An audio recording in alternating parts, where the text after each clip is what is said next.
He commissioned 70 of the world's finest scholars in ancient language and in theology, and commissioned them to gather together all of the available known manuscripts of the Bible in existence, including the Hebrew manuscripts, Greek manuscripts, and translations from all known languages, writings from the church fathers. They gathered together all this evidence, and by committee, by book, they compared these texts and again deduced what must have been the original text of the Bible, both the Old and New Testament, and painstakingly produced it in the most powerful and poetic English language possible. Many believe that the result of their work resulted in the greatest single literary achievement in the history of the world. Its importance in American history is significant in several ways. For it was this very King James that sat on the throne when America began, when the Mayflower Compact was ratified, when the grant to Sir Walter Raleigh was ratified. So understanding his role in this Bible, which bears his name, helps us to understand the first civil compacts, the legal codes adopted in America. As we see from this dedication from the original King James Bible, this is an actual photocopy of it, where they acknowledge King James and say that his majesty was, his appearance was as the sun. And among all of our joys there was none more than the blessed continuance of the preaching of God's sacred word among us. And notice how King James is described here in this dedication to the Bible.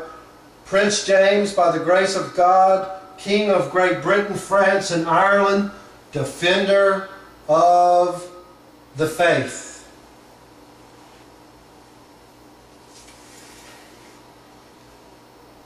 He was also described this exact way in the Mayflower Compact of Britain, France, and Ireland, King, defender of the faith. This document, written by the Pilgrims coming to America, acknowledged the authorization of the King and also acknowledged the reason that they were coming to American soil for the glory of God and the advancement of the Christian faith.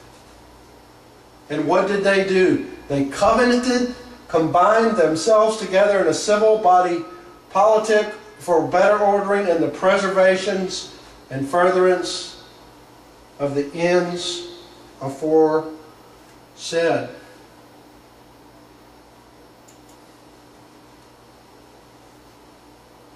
More than 100 years later, Thomas Jefferson, in his autobiography, would refer to the grant to Sir Walter Raleigh, which was also during the reign of King James, recognizing that that charter contained a provision, an express proviso that their laws should not be against the true Christian faith now professed in the Church of England.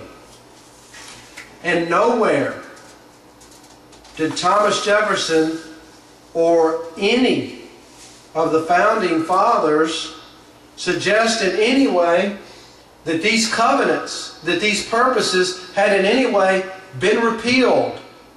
To the contrary, he's suggesting here that this should be considered as an important provision in the history of Virginia.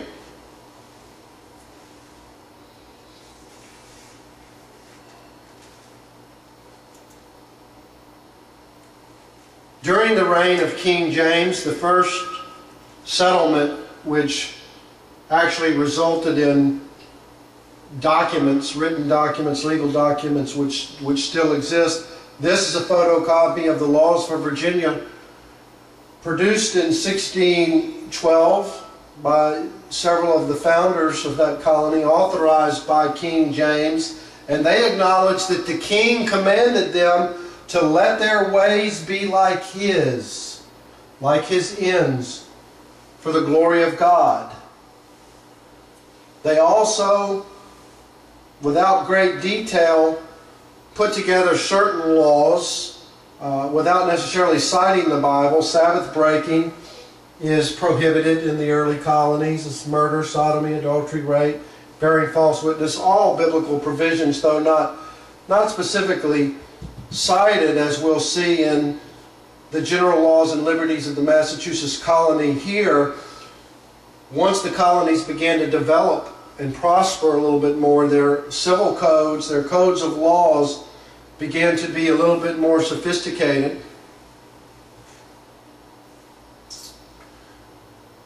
And this is basically the body of liberties that's been incorporated into the 1672 code.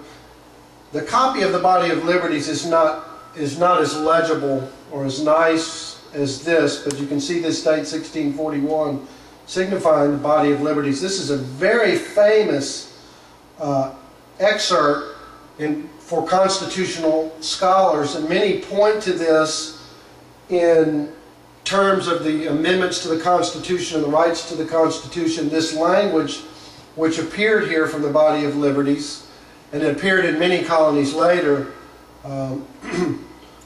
In fact, we can see that it was adopted word for word in the laws of New Haven. But in addition to this language, that no man's life shall be taken, his honor or good name shall be stained, arrested, restrained, banished, deprived, under color of law, unless it be by virtue of some express law. We hear this a lot in constitutional teaching. We don't hear this provision. And here it is extracted out and blown up a little bit. In case of a defect of a law in any particular case, by the word of God.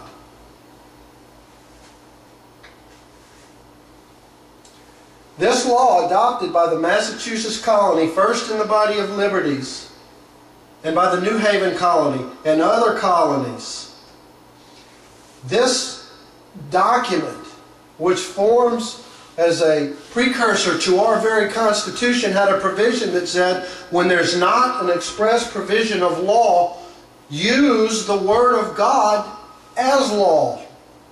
One of the most powerful expressions of the authority of the Word of God in any government, anywhere. And again, we see that this provision was adopted in the laws of New Haven. And we also note that in the capital laws, going back to the laws of Massachusetts of 1672, not only were the laws of Moses promulgated and adopted almost word for word to the King James Bible, but the actual provisions that they were based on were cited. Here we see Exodus 22:20. We see citations from Deuteronomy, from Leviticus, from Exodus, from Numbers. But basically the provisions of the Ten Commandments were adopted in the capital laws of Massachusetts. Here's some other provisions. And they would also be adopted in other codes, as we'll see, in the Code of Eaton. This man, this Governor Eaton, was appointed for codifying the laws of New Haven. And not only the substantive laws, but some of the procedures.